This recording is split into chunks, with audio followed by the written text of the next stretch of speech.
प्रश्न है, पंडित नेनुराम किस आंदोलन से संबंधित है? चलिए बताइए दोस्तों, पंडित नेनुराम किस आंदोलन से संबंधित है? बताएं सभी, कमेंट बॉक्स में इसका आंसर दें और सभी विद्यार्थी एक बार क्लास को लाइक जरूर कर दें। किस आंदोलन से संबंधित है पंडित नेनुराम? बिजोलिया आंदोलन, बेगू आंदोलन, बूंदी प्रजामंडल आंदोलन, जोधपुर प्रजामंडल आंदोलन। चलिए फटाफट आंसर बताएं कमेंट में। तो इसका राइट आंसर हो जाएगा बूंदी प्रजामंडल आंदोलन, सी ऑप्शन बिल्कुल राइट है। चलिए नेक्स्ट प्रश्न है, बेराट प्राचीन काल में राजधानी थी। चलिए बताइए, बेराट है जो प्राचीन काल में राजधानी थी, मत्स्य राज्य की, चेंदी राज्य की, चोल राज्य की, अर्जुन नारायण राज्य की। चलिए फटाफट आंसर बताएं कि विराट प्राचीन काल में राजधानी थी, किसकी राजधानी थी? सभी विद्यार्थी कमेंट बॉक्स में आंसर दें, कोई भी गलत नहीं करेगा। चलिए चलिए फटाफट क्लास को शेयर कर दीजिएगा। तो आपका राइट आंसर क्या हो जाएगा? मत्स्य आंदोलन हो जाएगा, मत्स्य आंदोलन, ए ऑप्शन बिल्कुल राइट होगा। चलिए नेक्स्ट है, मारवाड़ का प्रताप किसे कहा जाता है? चलिए बताइए फटाफट बताइए कि मारवाड़ का प्रताप है वो किसे कहा जाता है? चलिए दोस्तों सभी इसका आंसर दें, बताएं मारवाड़ का प्रताप किसको कहा जाता है? राव चंदेल सेन को, ए ऑप्शन आपका राइट होगा। राव चंदेल सेन को मारवाड़ का प्रताप कहा जाता है। तो सभी विद्यार्थी ए ऑप्शन को राइट कर दें। चलिए नेक्स्ट प्रश्न है, राजस्थान में सर्वाधिक सड़कों का घनत्व किस जिले में है? सड़कों का घनत्व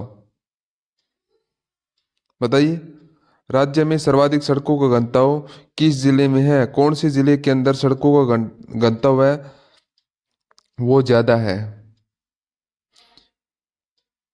जोधपुर, अजमेर, जयपुर और राजसमंद। चलिए फटाफट आंसर बताएं कमेंट बॉक्स में। वेरी गुड, कोई भी गलत नहीं करेगा। सबसे अधिक सड़कों का घनत्व है वो राजसमंद के अंदर है। कहां पर? राजसमंद में, डी ऑप्शन राइट होगा। नेक्स्ट है, करौली प्रजामंडल के संस्थापक कौन है? चलिए बताइए, करौली प्रजामंडल के संस्थापक है वो कौन है? चलिए सभी दोस्तों आंसर दें, फटाफट आंसर दें दोस्तों। करौली प्रजामंडल के स्थापक कौन है बताइए? राम नारायण चौधरी, सागरमल गोपा, मुंशी त्रिलोक चंद माथुर और अर्जुनलाल सेठी। चलिए बताइए फटाफट आंसर क्या हो जाएगा इसका राइट आंसर? तो इसका राइट आंसर होगा मुंशी त्रिलोकचंद माथुर, सी ऑप्शन आपका बिल्कुल राइट हो जाएगा। करौली प्रजामंडल के संस्थापक थे मुंशी त्रिलोकचंद माथुर, सी ऑप्शन। सभी विद्यार्थी सी ऑप्शन को राइट कर दें। चलिए नेक्स्ट प्रश्न है, राजस्थान का प्रवेश द्वार किसे कहा जाता है? बताइए दोस्तों, राजस्थान का प्रवेश द्वार है वो किसको कहा जाता है? भरतपुर, उदयपुर, बीकानेर, धौलपुर। राजस्थान का प्रवेश द्वार किसको कहा जाता है? चलिए बताइए फटाफट बताइए, इसका उत्तर क्या हो जाएगा? राइट आंसर हो जाएगा भरतपुर। राजस्थान का प्रवेश द्वार है वो भरतपुर को कहा जाता है। ए ऑप्शन आप सभी का राइट होगा, ए ऑप्शन को राइट कर दें। चलिए नेक्स्ट प्रश्न है, प्राचीन तांत्रिक शक्तिपीठ सुधा माता का मंदिर कहाँ स्थित है? बताइए, प्राचीन तांत्रिक शक्तिपीठ है सुधा माता का मंदिर है। सुधा माता का मंदिर कहाँ पर स्थित है? जालोर, जोधपुर, झुंझुनू और सीकर। ये आपके लिए इंपॉर्टेंट प्रश्न है। चलिए सभी विद्यार्थी इसका उत्तर दें, कोई भी गलत नहीं करेगा। बताइए, सुधा माता का मंदिर है वो कहाँ पर स्थित है? बताइए कहाँ पर है सुधा माता का मंदिर?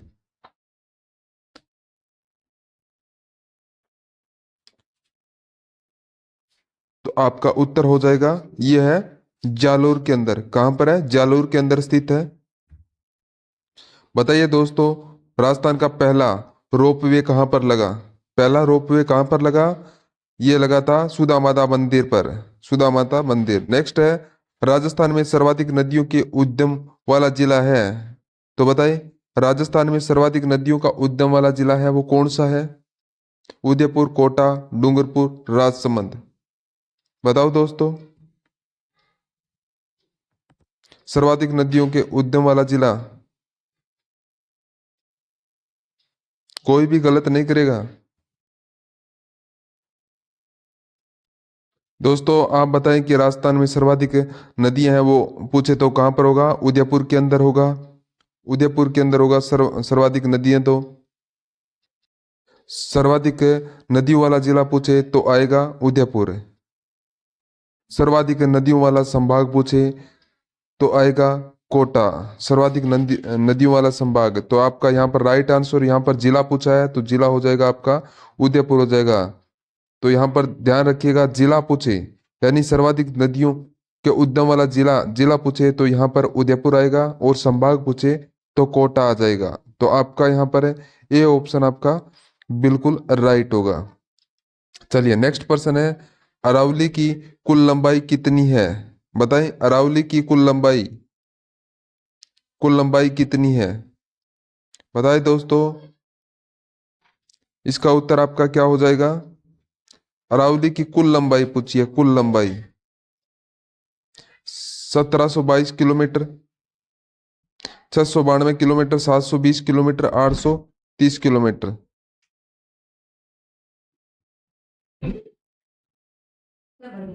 तो बताएं, अरावली की कुल लंबाई हो जाएगी 692 किलोमीटर। अरावली की कुल लंबाई है 692 किलोमीटर। आप बी ऑप्शन है बिल्कुल राइट होगा आपका।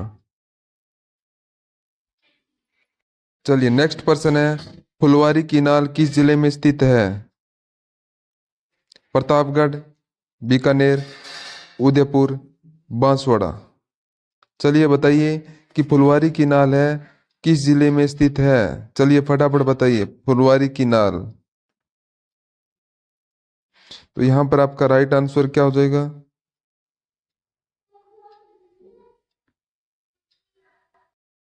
आपकी फुलवारी की नाल हो जाएगी, फुलवारी की नाल है उदयपुर।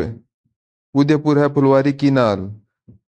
तो सी ऑप्शन आपका बिल्कुल राइट है। फुलवारी की नाल है, ये उदयपुर के अंदर स्थित है।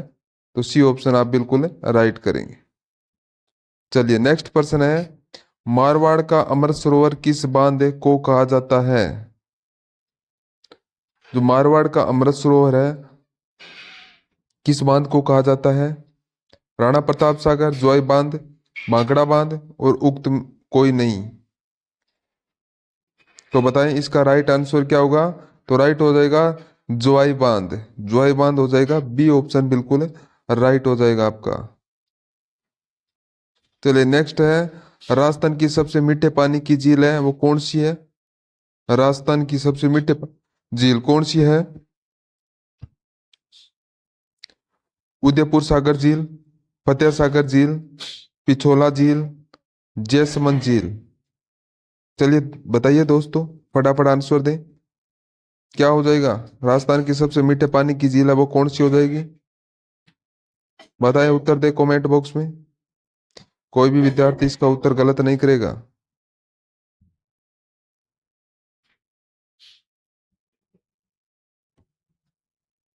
बहुत बढ़िया। तो आपका राइट आंसर हो जाएगा जैसमंद झील हो जाएगा। जैसमंद झील, डी ऑप्शन बिल्कुल राइट होगा। राजस्थान की सबसे मीठे पानी की झील है जो जैसमंद झील है। तो डी ऑप्शन को आप राइट कर दीजिएगा। चलिए नेक्स्ट है, राजस्थान में झामर कोटला किस खनिज के लिए प्रसिद्ध है? झामर कोटड़ा है वो कौन से खनिज है, किस खनिज के लिए प्रसिद्ध है? बताएं दोस्तों। लोहा ऐसक, यूरेनियम, रॉक फास्फेट, तांबा।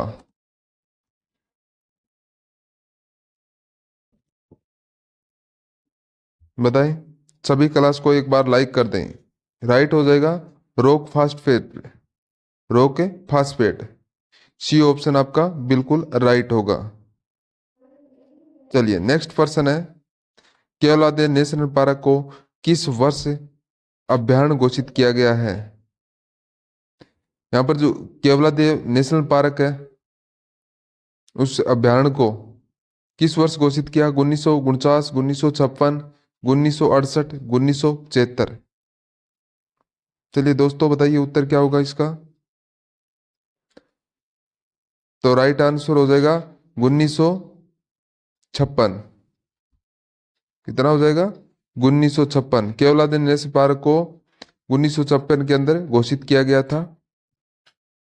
ये कहां पर है? यह है भरतपुर के अंदर। भरतपुर के अंदर है। सी ऑप्शन आप बी ऑप्शन आपका बिल्कुल राइट होगा 1956। नेक्स्ट है, राजस्थान में सर्वाधिक बकरी किस जिले में पाई जाती है? बकरी, सर्वाधिक बकरी है वो कौन से जिले में है?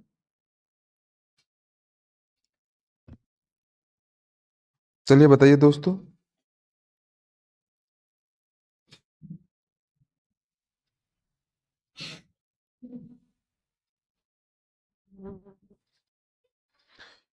जैसलमेर, बीकानेर, बाड़मेर, गंगानगर। तो इनमें से कहां पर पाई जाती है राजस्थान में सर्वाधिक बकरी, कौन से जिले में है? तो आपका राइट आंसर हो जाएगा बाड़मेर। बाड़मेर के अंदर। अगर आपसे पूछ ले कि राजस्थान में पशुधन सर्वाधिक कहां पर है, तो ये भी बाड़मेर में हो जाएगा। बाड़मेर के अंदर, सी ऑप्शन आपका राइट हो जाएगा। चलिए नेक्स्ट पर्सन है, निम्न में से कौन सी नस्ल भेड़ की नहीं है? चलिए बताइए कौन सी नस्ल है वो भेड़ की नहीं है? नाली, चोकला, मंगरा और जमुनापरी। कौन सी नस्ल है वो भेड़ की नहीं है? तो आपका उत्तर हो जाएगा जमुनापरी। जमुनापरी ये भेड़ की नस्ल नहीं है, ये बकरी की नस्ल है। जमुनापुरी है बकरी की नस्ल है, याद रखिएगा। जमुनापुरी है बकरी की नस्ल है। डी ऑप्शन आपका बिल्कुल राइट होगा। चलिए नेक्स्ट पर्सन है, राजस्थान में सर्वाधिक गोवंश किस जिले में स्थित है? सर्वाधिक गोवंश, सर्वाधिक गोवंश है वो कौन से जिले में है? जयपुर, अलवर, उदयपुर और बांसवाड़ा। चलिए बताइए सर्वाधिक गोवंश है कौन से जिले के अंदर है?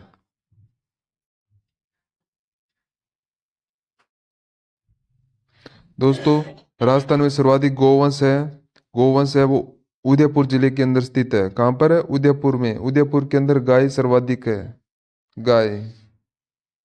नेक्स्ट है, राजस्थान में न्यूनतम लिंगानुपात वाला जिला है। न्यूनतम लिंगानुपात वाला जिला, कम। धौलपुर, डूंगरपुर, जैसलमेर और बाड़मेर। बताइए कहां पर है न्यूनतम लिंगानुपात, कहां पर है बताइए।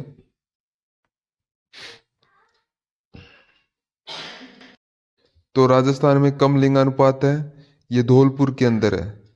धौलपुर में, ए ऑप्शन आपका बिल्कुल राइट हो जाएगा, धौलपुर। चलिए नेक्स्ट पर्सन है, कान्हड़ देव कहाँ कहाँ का शासक था? बताइए। कान्हड़ देव है, ये कहाँ का शासक था? चलिए फटाफट आंसर बताएं। मेवाड़, जालोर, रणथंबोर, अजमेर। सभी विद्यार्थी क्लास को लाइक कर दें और सब्सक्राइब कर दें, ज्यादा से ज्यादा क्लास को शेयर करें। तो कान्हड़ देव कहाँ का शासक था?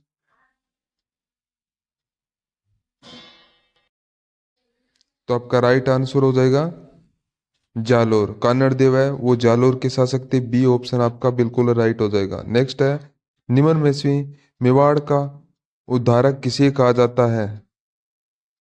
बताएं, मेवाड़ का उद्धारक है वो किसको कहा जाता है? मेवाड़ का उद्धारक।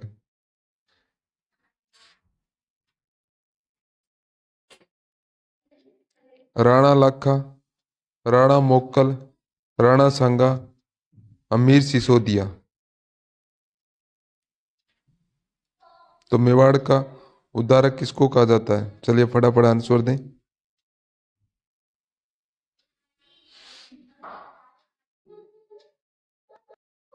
तो आपका राइट आंसर होगा अमीर सिसोदिया। क्या हो जाएगा? हमीर सिसोदिया। डी ऑप्शन आपका बिल्कुल राइट हो जाएगा। हमीर सिसोदिया ये मेवाड़ का उद्धारक कहा कहलाता है। चलिए नेक्स्ट है, गागरोन का युद्ध कब हुआ था? चलिए बताइए, गागरोन का युद्ध है ये कब हुआ था? कब हुआ था गागरोन का युद्ध? 1521, 1518, 1527, 1552। चलिए फटाफट आंसर दें। क्या हो जाएगा? गागरोन का युद्ध कब लड़ा गया था? तो उत्तर हो जाएगा, गागरोन का युद्ध होगा 1518 ईस्वी के अंदर। 1518 में। बी ऑप्शन आपका बिल्कुल राइट हो जाएगा। चलिए नेक्स्ट पर्सन है, राजपुताने का कर्ण किसे कहा जाता है? राजपुताने का कर्ण है वो किसको कहा जाता है? कल्याणमल, राव जेतसी, कर्ण सिंह है, राय सिंह है। तो तो इंपॉर्टेंट पर्सन है ये आपके लिए, वेरी वेरी इंपॉर्टेंट। राजपुताने का कर्ण है वो किसको कहा जाता है? चलिए बताइए दोस्तों। तो आपका राइट होगा रायसिंह को। रायसिंह को। डी ऑप्शन आपका बिल्कुल राइट हो जाएगा। राजपुताने का कर्ण है रायसिंह को कहा जाता है। डी ऑप्शन राइट होगा। नेक्स्ट पर्सन है, बेली किशन रुक्मणी री ख्यात ग्रंथ के रचयिता कौन थे? महाराणा प्रताप, मुंशी देवी प्रसाद, पृथ्वीराज राठौड़, राव जेतसी। तो बेली किशन रुक्मणी री ख्यात ग्रंथ के रचयिता है वो कौन थे? चलिए बताइए दोस्तों। फटाफट आंसर इसका कमेंट बॉक्स में दें। कोई विद्यार्थी गलत नहीं करेगा।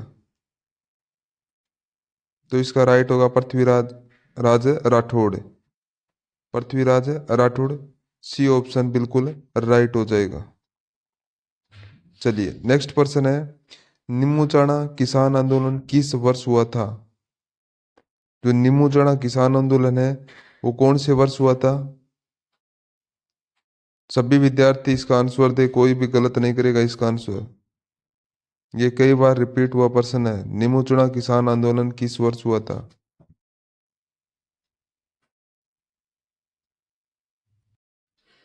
1925, 1921, 1923, 1928। तो आपका राइट हो जाएगा, निमुचुड़ा का जो किसान आंदोलन है ये 1925 के अंदर हुआ था। कब हुआ था? 1925 के अंदर हुआ था। ए ऑप्शन आपका बिल्कुल राइट हो जाएगा। चलिए नेक्स्ट पर्सन है, बूंदी प्रजामंडल की स्थापना कब की गई? बूंदी प्रजामंडल की स्थापना कब की थी? 1935, 1934, 1931, 1938। चलिए दोस्तों बताएं इसका आंसर क्या होगा? सभी सभी दोस्तों सभी के सभी कमेंट बॉक्स में बताएं कब की थी स्थापना बूंदी प्रजामंडल की। तो उत्तर हो जाएगा 1931 के अंदर। कब है? 1931 के अंदर। याद रखिएगा, 1931। चलिए नेक्स्ट पर्सन है, मारवाड़ प्रजामंडल की स्थापना कब की गई? तो बताएं दोस्तों, मारवाड़ प्रजामंडल की स्थापना है ये कब की गई थी?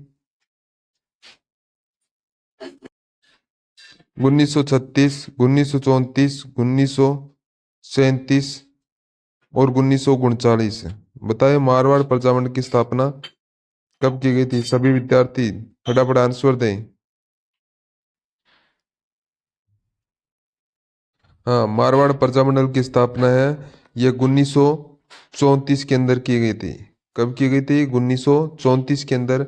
बी ऑप्शन आपका बिल्कुल राइट होगा। चलिए नेक्स्ट प्रश्न है, राजस्थान संघ का गठन किस कब किया गया था? तो बताएं दोस्तों, राजस्थान संघ का गठन है वो कब किया गया था?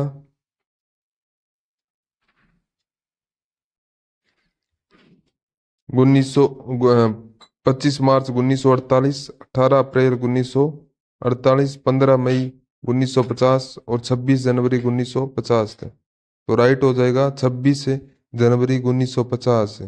डी ऑप्शन बिल्कुल राइट हो जाएगा। नेक्स्ट प्रश्न है, 2011 की जनगणना में सर्वाधिक लिंगानुपात किस जिले का है? 2011 की जनगणना के अनुसार लिंगानुपात किस जिले का है सर्वाधिक है? पुरुष और महिलाओं का अनुपात पूछा है यहाँ पर। 2011 की जनगणना के अनुसार पुरुष और महिला के जो अनुपात है वो सर्वाधिक कौन सी जिले का है?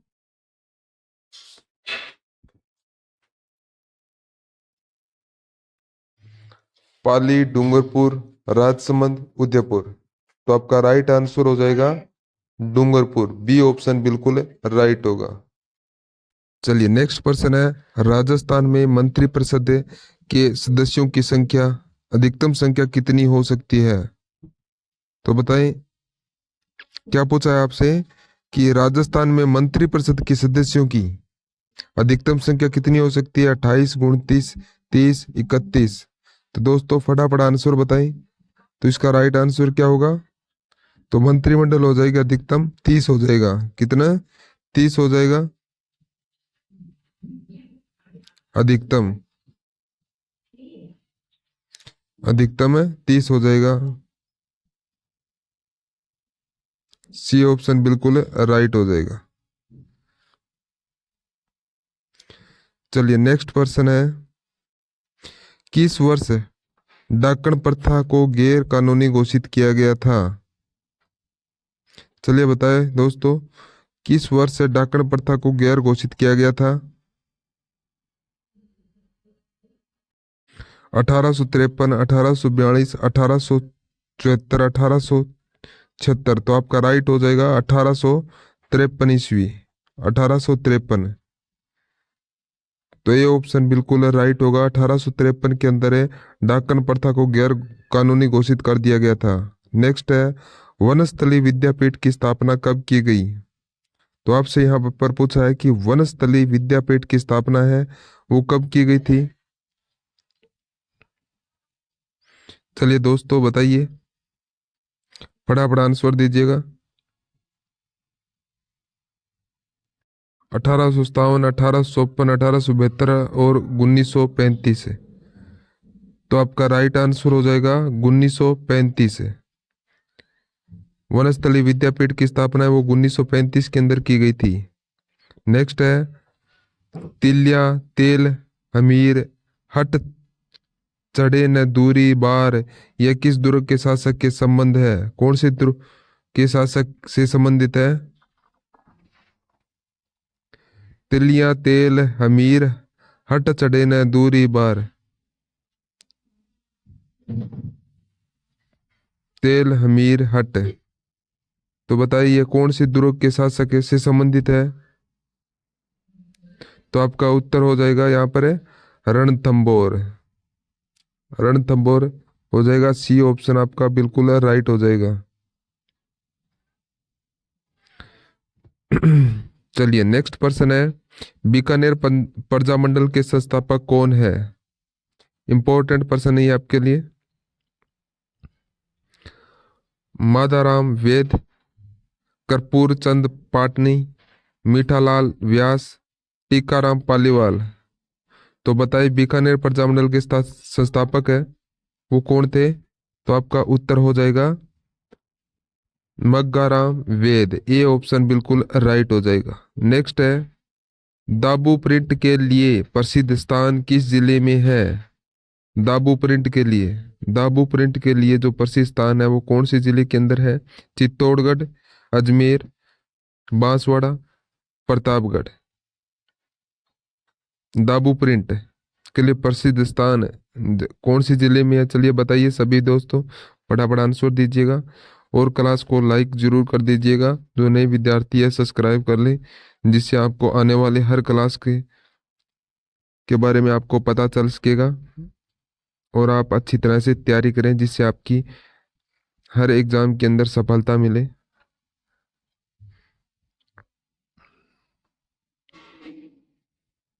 दोस्तों याद रखिएगा, दाबू प्रिंट के लिए प्रसिद्ध है अकोला गांव है। अकोला गांव है, तो ये अकोला गांव चित्तौड़गढ़ के अंदर है। कहाँ पर है? चित्तौड़गढ़ के अंदर है अकोला गांव। तो ये ऑप्शन आपका राइट होगा। नेक्स्ट है, राग मंजरी एवं रागमाला जैसे प्रसिद्ध संगीत ग्रंथों के रचयिता कौन थे? राग मंजरी एवं रागमाला जैसे प्रसिद्ध संगीत रचयिता कौन थे? पुंडरीक, विठल, उद्गौतम सूरी और महाकवि वृंद और सारधर। चलिए बताइए। तो आपका राइट आंसर हो जाएगा पुंडरीक विठल। ए ऑप्शन है बिल्कुल राइट हो जाएगा। सभी विद्यार्थी ए ऑप्शन को ब्लॉक कर दें, कोई विद्यार्थी गलत नहीं करेगा।